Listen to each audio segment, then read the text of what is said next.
సింగమల అనే అడవిని కంటి అనే సింహం పాలిస్తూ ఉండేది.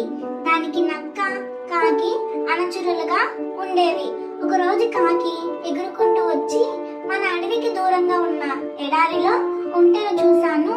దానిని వేటాడగలిగితే మనకు వారం పాటు ఆహారానికి సమస్య రాదు అని చెప్పింది సింహంతో. వెంటనే నక్క, సింహం ఎడారిలోకి బయలుదేరారు. ఎడారిలో అడుగు పెట్టగానే అక్కడ వేడికి సింహం, నక్కల కాళ్ళు కాలి నడవలేకపోయాయి. దాంతో కాకి ఒంటె దగ్గరకు వెళ్ళి, మిత్రమా, నువ్వు మా రాజు సింహాన్ని, మంత్రి నక్కని అడవిలో దించగలవా అని అడిగింది. ఒప్పుకున్న ఒంటె సింహాన్ని, నక్కని మోసుకుంటూ వాళ్ళ స్థావరానికి తెచ్చింది.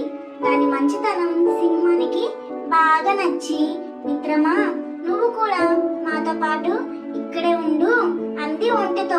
సింహం ఉన్న బలంగా తీసుకున్న ఈ నిర్ణయం నక్కకి, కాకికి బొత్తిగా నచ్చలేదు.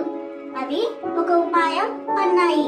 మహారాజా, కాలు కాలడం వల్ల మీరిప్పటిలో వేటాడలేరు.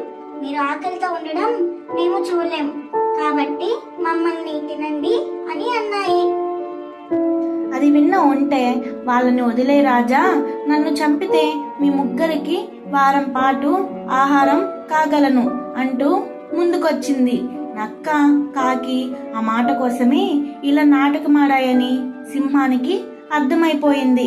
దాంతో సరే, ఒక్కొక్కరు వరుసగా రండి, ముందు చిన్న జీవితో మొదలు పెడతాను.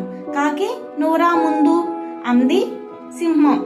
ఆ మాటకి కాకి తుర్రు అంటూ పైకి ఎగిరిపోయింది. నక్కేమో వెంటనే ఒక పరుగుతో వెళ్ళిపోయింది. అప్పటి నుంచి ఒంటె, సింహాలు మాత్రం మంచి స్నేహితులుగా ఉండిపోయారు.